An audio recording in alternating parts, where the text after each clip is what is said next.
Hello, everyone, and welcome back to Bears on Tap, a podcast about the Chicago Bears presented to you by On Tap Sportsnet.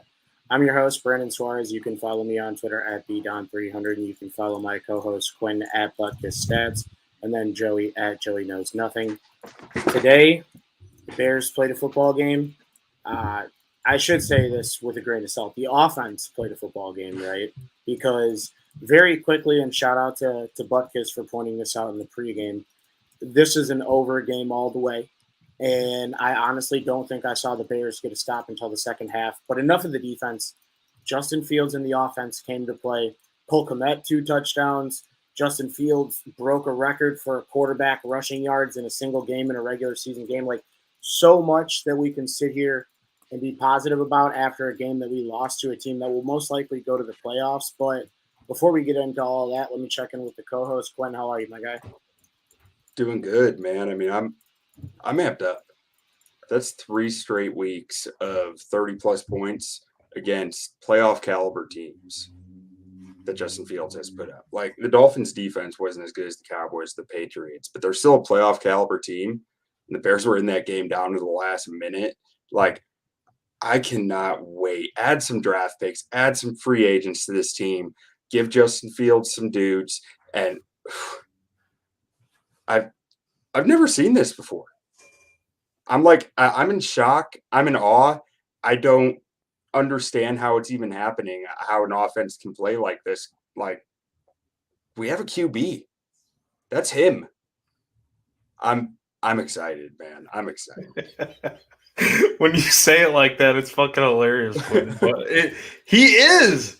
This is the happiest I've ever been. Sorry if I just completely screamed into the mic and Beaton's got his volume turned up and just blew out his eardrums. But no, man, this is the happiest I've ever been to watch a Bears offense. And I say that even when, like, you watch past offenses like Cutler and Brandon Marshall and those guys, like when they were clicking, when it was fun to watch.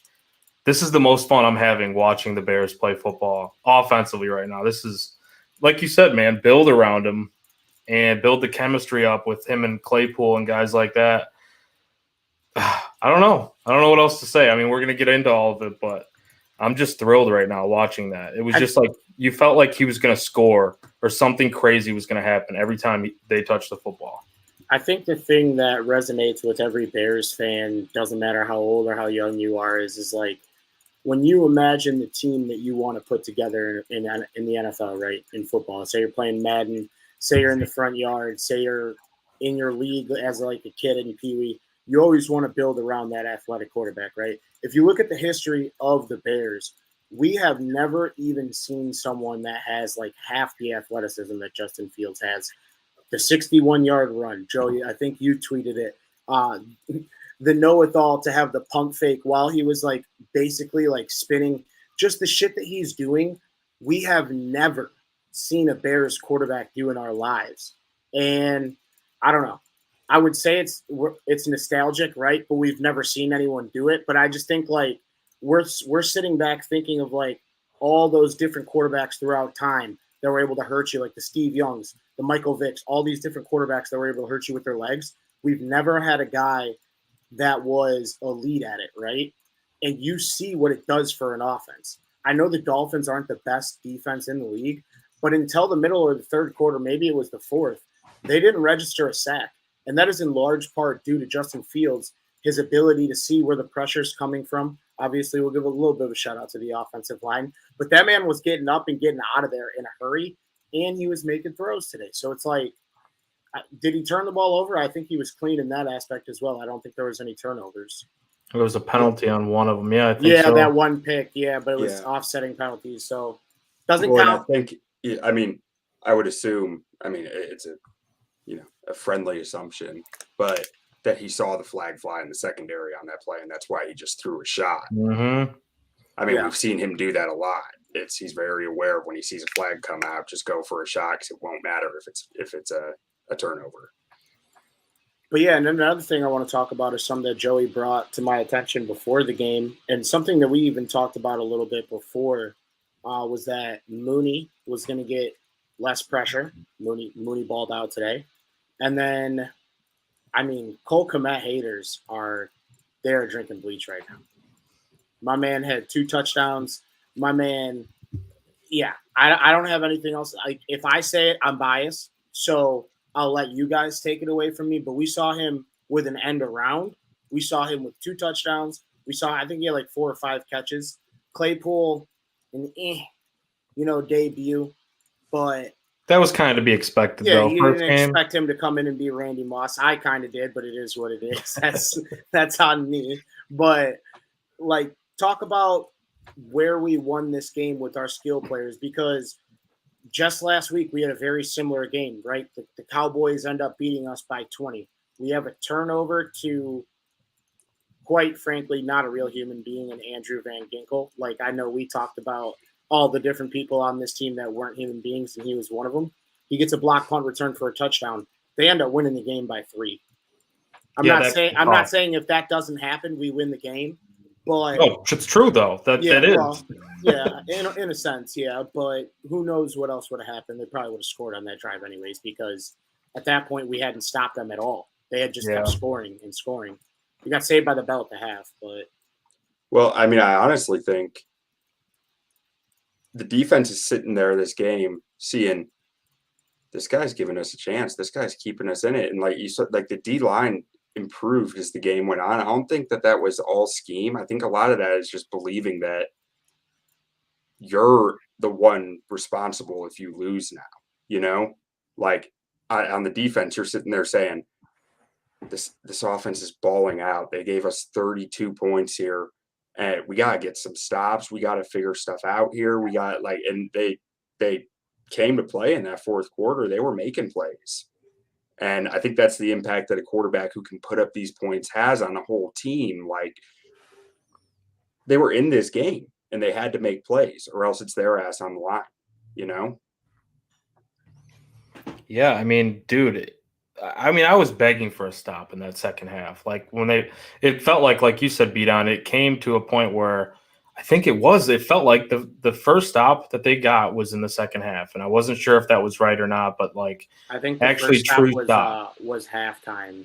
That was like the first time they didn't give up a touchdown, and then at the half, and then the first real stop was in the second half.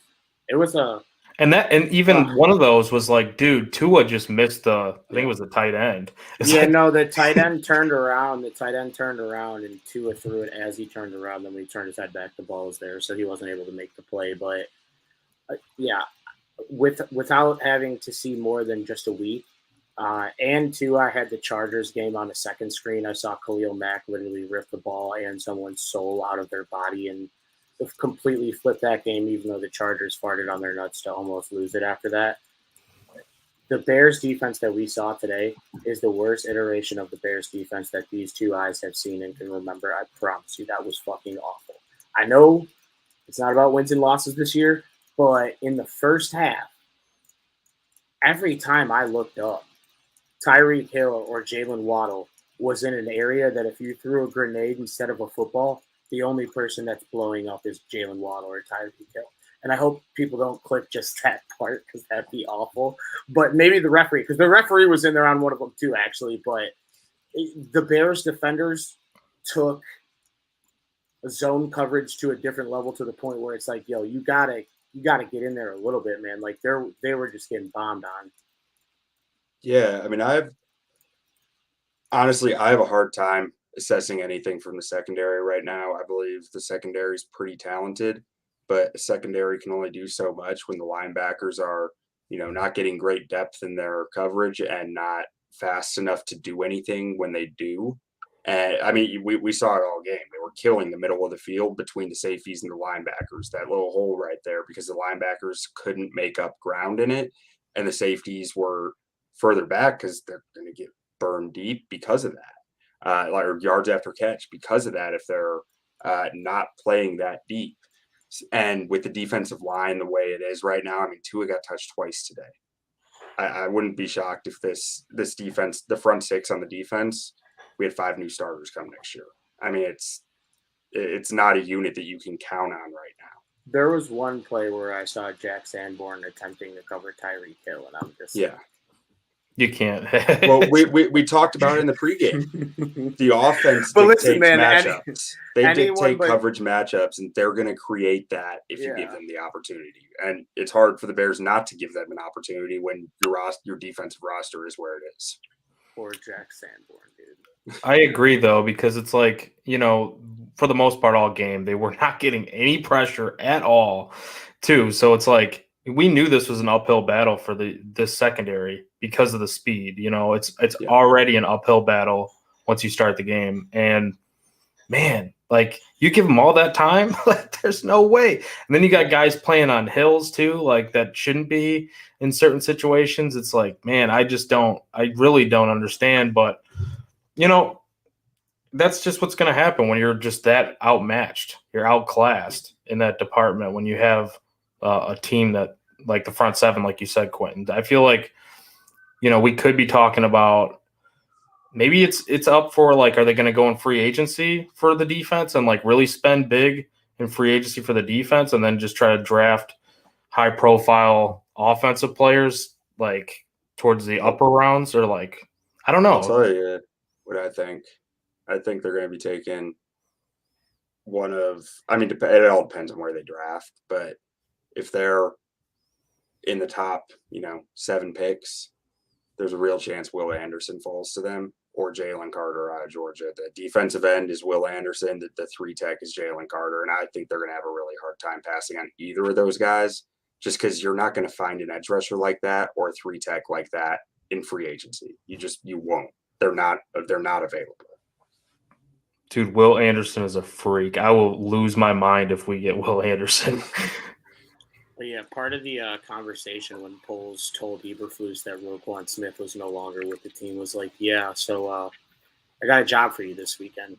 I need you to stick Jack Sanborn on Tyreek Hill and try and just figure it the fuck out. Good luck. Yeah. If that was in the put that on the bulletin board. Yeah. Put that on the whiteboard. When they needed the 2 stops, which I guess since we weren't getting blown out, to play devil's advocate, you really only needed those 2 stops. They got the stop on the 4th and 1 after the absolutely awful pass interference call on Eddie Jackson that flipped the entire field for them. And then, let's talk about it, right? That guy was buddy system with Chase Claypool, just like hugging him, just the where my hug at guy. And no fucking call, no flag. And usually, too, like, in a sense, in the moment, certain times, like, stuff will go by the wayside because the refs don't want to, too much affect the outcome over something that's ticky-tacky. That was not. That was clear and obvious, and that was a pass interference. I was about to say a foul, but defensive pass interference, and it wasn't called. And then again, that doesn't win us the game, but that flips the field, similar to what happened with Waddle on the Jackson pass interference, and at least puts us in field goal range. So I blew a gasket when that happened because I'm just like, look, dude, like, we're already outmatched on the field. If we're not going to get the benefit of a call literally right on the heels of the Dolphins getting one, like, what the fuck are we doing? Yeah, I mean, that was tough. Like, that was clear PI. And the Bears are going to get a letter from the officiating saying, yeah, we blew that call. Like, it's not going to give us a win, but, like, it hurts. Like, that one definitely hurts. It just, you feel cheated by it because it was clear. He kept him from jumping. He was trying to high point the football, and he kept him from jumping. And even without that, Fields still gave you a chance at the end with the ball through St. Brown's hands. Like, it's getting hard to keep this kid down. He just keeps finding ways of, like, I'm going to do it. Doesn't matter. I'm going to do it. I'm going to get it done. You can throw any obstacle in my way, and I'm just going to keep making these plays to try to win a football game. And they came close against a team that they're nowhere near as talented as. Dude, Mike McDaniel was telling him to stop it. I saw that. He's telling him to stop it. Like that. I mean, there's no defending Fields right now when he's. You could argue that he could get a little bit better with the accuracy at times, and there are still some decision making that could be a little bit better as far as throwing the ball goes. But I mean, for the most part, man, when you're that dynamic, it's like it's so hard. You can put a spy on him all you want, and he is so fast that it's like you're playing with 10 men on the field at that point. Like because he's going to beat you. Like with his my brother-in-law, he's a Dolphins fan, and he was texting me something during the game, and he texted me saying they need to put a spy on Fields. And my response to that was, you can, but it's got to be a safety because a linebacker ain't catching him. And then you're taking a guy away from coverage with Fields' arm. Like, it's a ballsy call. Well, and that's the thing, too, that at the end of the game, like, it was so easy for him to run because in those end-of-the-game situations, all the defenders' backs are turned to you. It's like they were able to get down the field in a hurry right at the end of the game. But even before that, when the pressure was there, when he had to make somebody miss, when he was, under duress, his escapability is pretty unmatched in this league right now. And, I mean, there was a couple drop passes, but I think overall as an offense, everything is starting to click. The right personnel groupings, people all getting involved, the right play calls, and then obviously most important, the conductor of the train, Justin Fields, playing some pretty damn good football. Well, and what was it, like 20-mile-an-hour winds during this game? Something like that, right? Yeah, that's what it was. Something like that. I mean, I saw some stuff during the game about like throw downfield. Those downfield throws get hard through that type of wind. Like it's hard to place the ball where you want it when the wind is doing that with it. Like anyone who, like if you play golf, think about it that way. When you're on a hole and trying to hit chip onto the green and there's heavy wind going one direction, how often does that just completely derail your chip? Like it's a brutal spot. It's a brutal situation to play in because those downfield throws get harder, and we still saw him hit a few that were catchable. I mean, 2 PI or 1 PI and one should have been PI to Chase Pool, and even the Mooney throw was probably like 15 to somewhere between 15 and 20 yards downfield for the touchdown. I mean, it's impressive. I mean, we saw Tua miss a few of those pretty underthrown, and that was with the way at the end of the game when he underthrew it. It was with the wind at his back, so the wind should have been assisting him. So that's more of a Tua problem than a Fields problem. But, he ain't cutting through that wind with his arm. Yeah, and then the thing is, too, I know it's hard to send pressure when you're going against this caliber of receivers. But when we sent pressure, it didn't necessarily get home, but it got him, a little flustered. And kind of like what we talked about with Kirk Cousins a few weeks ago, being one of those quarterbacks that if you just send a little bit of pressure, just a little bit, then it takes them completely off their game. Now do I think obviously Tua is the beneficiary of having probably the highest gaining receiving duo in the last, I don't know, history of the fucking NFL, as they pointed out this afternoon, throughout the first 9 games has helped him tremendously.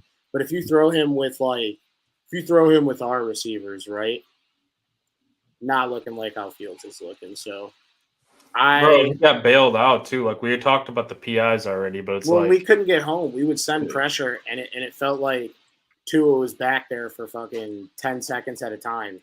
Mm-hmm. So, like, legitimately watching an entire feature-length film in the backfield and then throwing the ball. Which again, kills the secondary, too, like you were pointing out, Q. I'll be curious to see how they changed it, how the defensive scheme changed their pressure looks in the last 2 drives, to go back and look, because I feel like when Tua knows what he's seeing, he's pretty dang good. Like he hits his spots on time, and he's pretty, machine-like. But when he gets something he's not expecting is when I think he gets more flustered. I wonder if the Bears probably gave him looks that they showed earlier in the game as, not being additional pressure, not being pressure from certain areas, and then completely flipped the script at the end of the game. That's kind of what I'm wondering.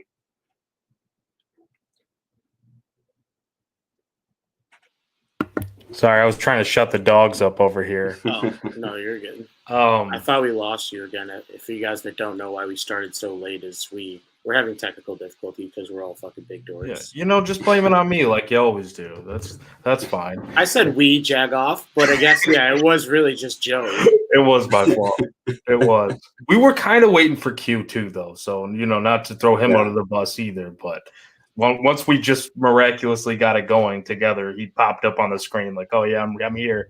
But no, yeah, I was kind of trying to text my girlfriend to shut the dog up, so I didn't really catch all of what Quentin said. But I am interested to see what they kind of changed a little bit there as far as the Bears go defensively towards the end. But they got to do something about like their full game cannot be just like their plan cannot be let's just rely on Justin Fields in this offense to carry us through and score 35 points or 30 plus points a game, because even though you have clear talent discrepancy going up against pretty much any offense at this point, definitely the front seven, you got to do something to get more pressure, whether that's like drawing up stunts or something. I don't know what you're going to do defensively, but like Alan Williams, they're going to have to get creative. Like you just have to get creative to be able to design some of this up or draw it up and get the pressure that you need. So I don't know, because your secondary cannot be sitting out there on islands all day long and let these guys just run around for days and then find clear open lanes and then just have all the time in the world. Like you said, Tua, dude, he had time to make a pancake. He had time to smoke a cigarette before he threw the ball. Like bong and a blintz.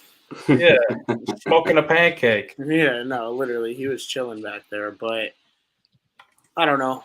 I feel like we say this every week. Like, obviously, we all know it's not a playoff team, so that expectations are tampered. But in games like this, where they're one-possession games, especially where you have opportunities to tie it up and win the game late, you want to be able to come through for your young quarterback, because those just build confidence, right?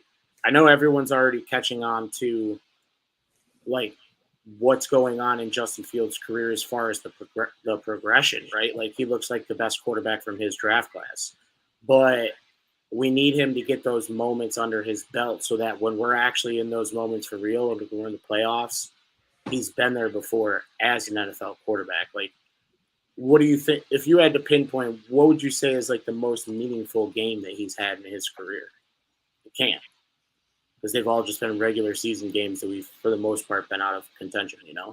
I think this was a great game, though, to kind of, like you said, to get that experience.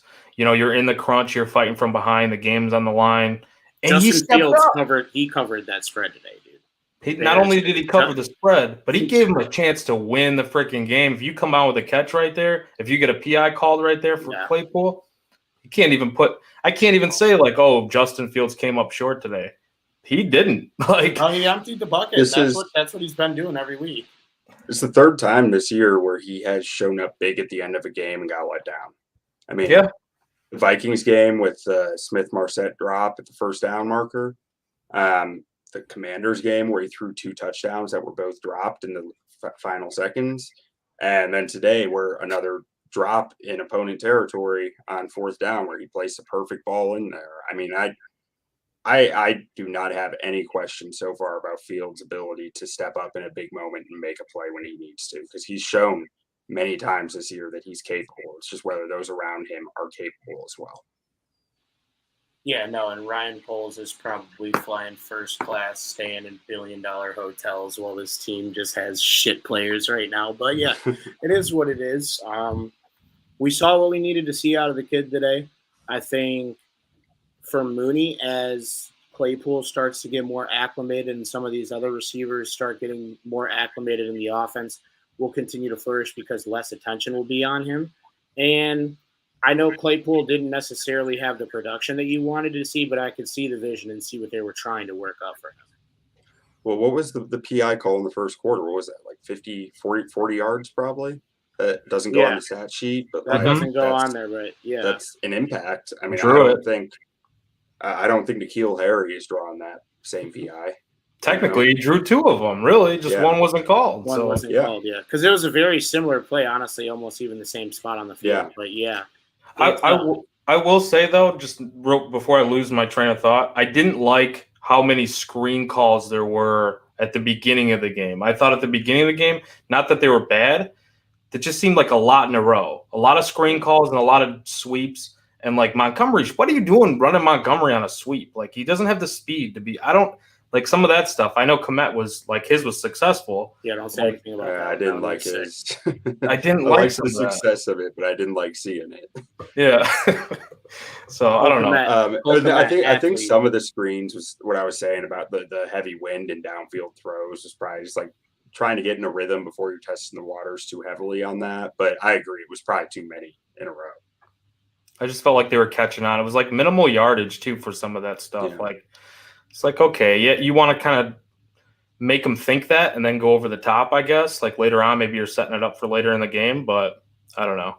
Well, I think something that gets overlooked with like playing outside, like an outside stadium, is really the impact of weather on throwing the ball downfield. Like it's something that gets a lot harder to do when you're dealing with these winds and like the rain that we've seen so many times this year, and the snow eventually that will come this year, and it changes the downfield ability of a quarterback. Like, I mean, and it's where it gets so important for a quarterback to be able to win mentally pre-snap and right after the snap, because they need to be able to win with those short throws, the short reads, the quick reads. And like, I mean, it's not, Rodgers is the only quarterback in the Midwest that I can think of, and Mahomes, that are playing outdoors in similar elements to Chicago.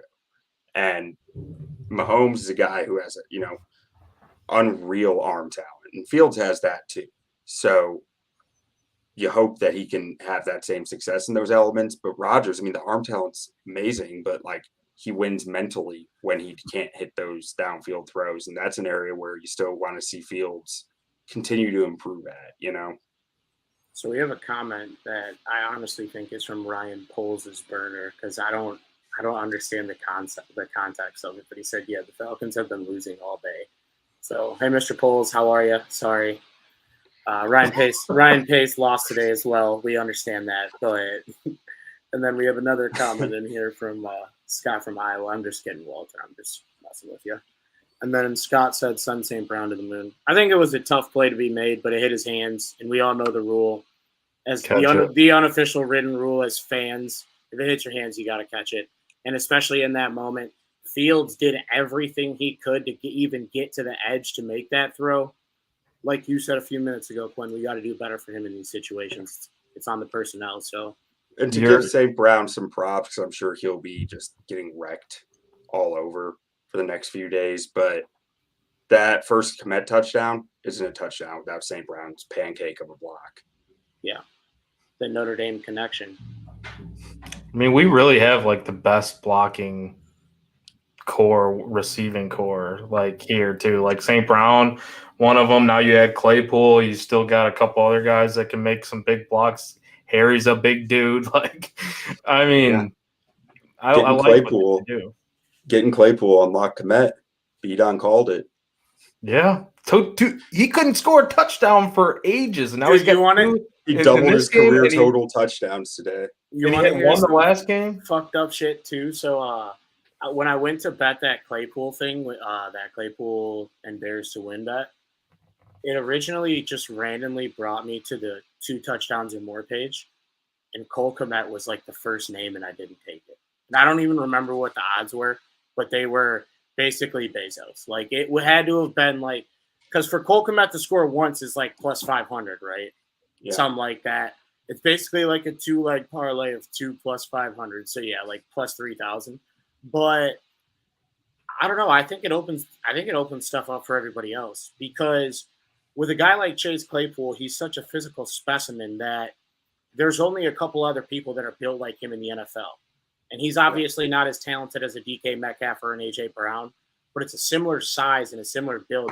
And if you don't recall, they were comparing him to Calvin Johnson after his pro day. And even some of his film at Notre Dame, he was mossing the shit out of people at Notre Dame. So let him have time to settle in this offense. I do think that it does take away touches from other players in the offense, but I think they can find that perfect happy medium, because Mooney was still getting his touches in, Komet was still getting his, Monty and Herbert. And I don't know, I feel like they use Herbert a lot of times in situations they should be using Monty, but that's another conversation for another day. But as an offense, it's not the issue. Now it's the defense. And now they have to use the draft and free agency to retool well, rebuild, because it's not even a retool. You have like 2 pieces left on it, but they got to just figure it out, because now that we have the offense, if we can score 28, 31 points a game, you just got to find a defense that doesn't give that up. It's not that hard. It sounds like a Magic Johnson tweet, but it's literally the whole concept is to just find a defense that's just good enough to contend with what your offense gives you week in and week out. So I was seeing that question posed or hearing it. Like, I'm somebody throughout the week who likes to listen to just a lot of different content and like read up on different things, even especially when it's involving like our favorite teams, like whether it be the Bears or Cubs or whatever. And a lot of people were asking the question of, would you rather have a low scoring win, like a 10-6 type of win, or a high scoring loss? Then like, how would that make you feel? Hands down, dude, I would rather have a high scoring loss, because that means what you're trying to accomplish right now, which is build up the offense and get that thing really grooving. It's working. Like that's I 100%, you're seeing the progress here. And like, this is like, I don't know, to go back to the top of the show, like this is fun. Like I don't remember having this much fun. It's entertaining when you get these high scoring back and forth. I felt like I was watching a college football game. You're watching the Chiefs. Like, let's be honest, like you're watching like a Chiefs-Bills game or something like that, like those are the games that we all go crazy about, especially when it comes to like the playoffs, or like, obviously I'm kind of pointing out the last year's playoff game between the Bills and Chiefs, but to get to that level, like not saying Tua's even in that ballpark or anything like that, but like it's fun, man. Yeah, it's like a college football, like TCU versus, name your opponent. I mean, not Texas Tech. Yeah, not Tech. Yeah, sorry, Quentin.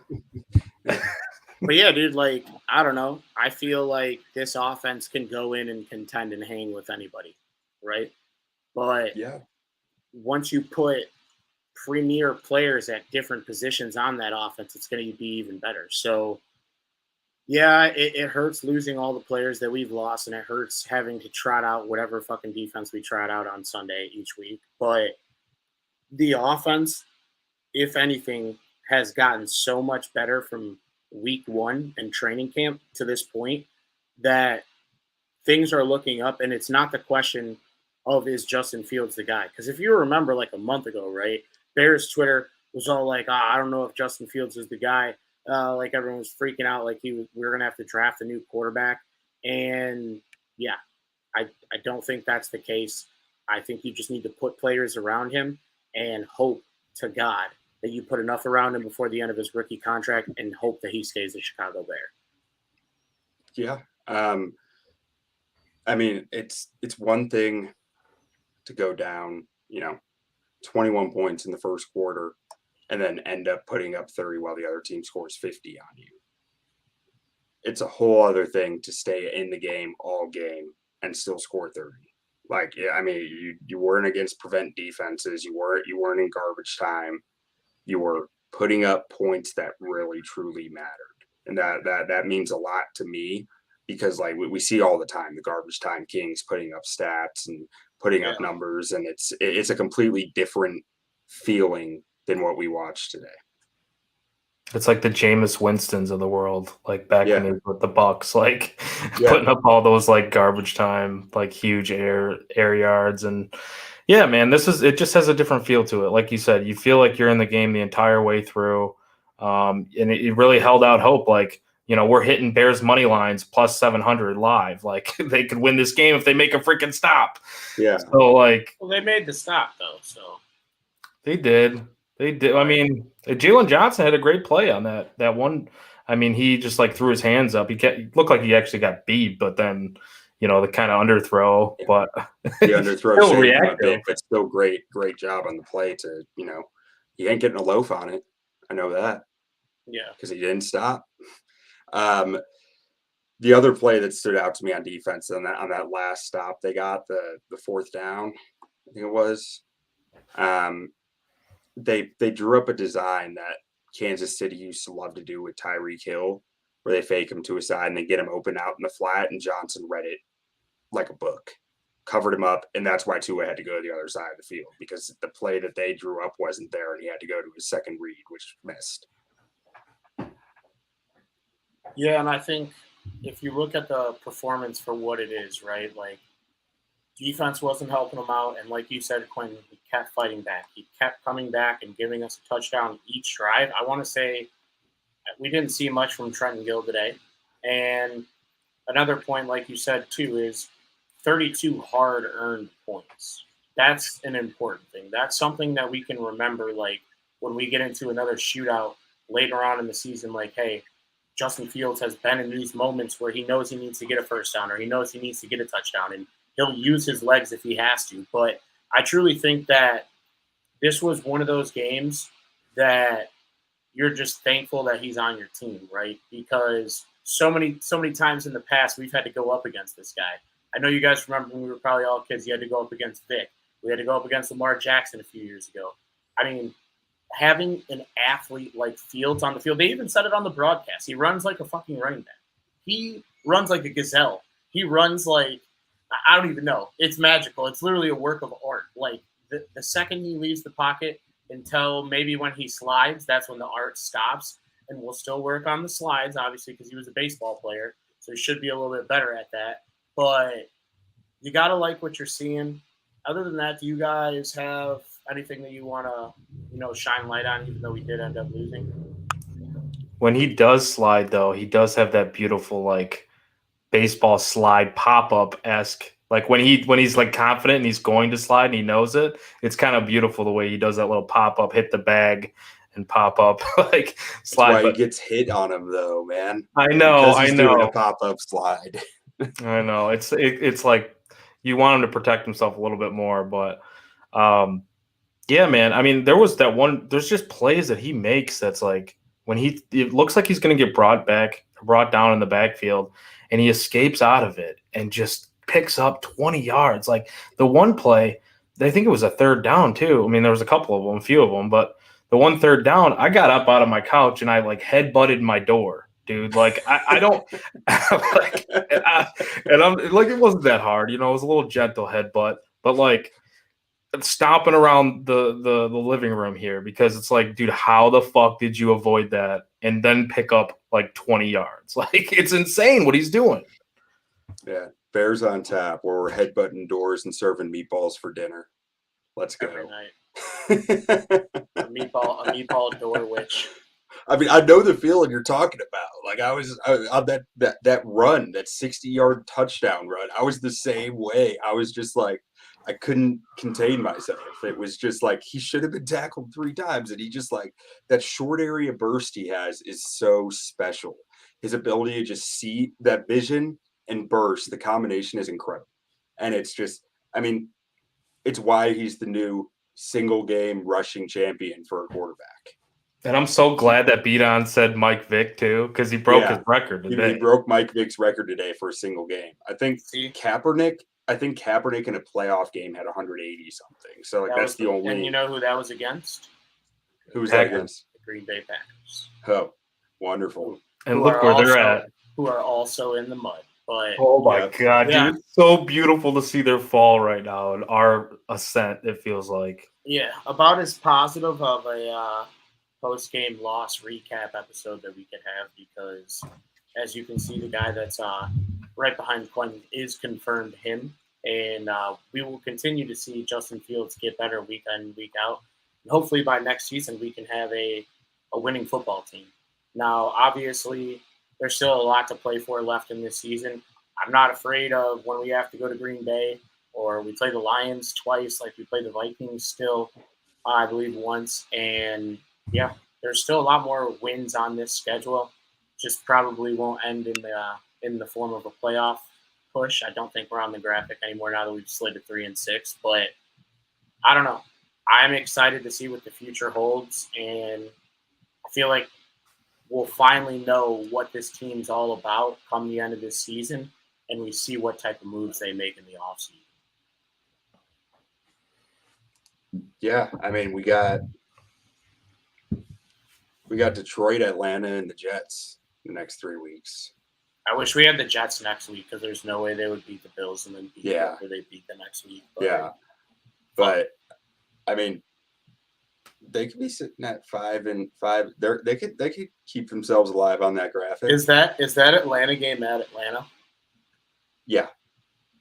Add the over to my card. That's a system play. Yeah. I'm still nervous about playing Atlanta just because, Ryan That's a Pace has system got the play. dirt on these dudes. Dude, that's going to be a fun game. That is. I already know because the Falcons don't play in normal games to begin with, and neither do we. So you add those two components, and then what week is that? I forget what did you say? That's in 2 weeks. That's week 11. Play the Lions next week. Yeah. Oh, we're winning at Soldier. We're winning next week. We always beat the piss out of them at Soldier Field. It's when we go up to to Ford Field that when we start fucking shit up. But yeah, you guys have any final thoughts? I think next week at Detroit is one where he needs to slide a lot. They're a team that had a lot of higher expectation, plays more of a roughneck brand of football too. He's going to take some hits if he's not careful with the slide next week. So yeah, practice the slide all week. You guys want to know what the discrepancy is between the Bears and the Packers over the last 4 games? Scoring difference.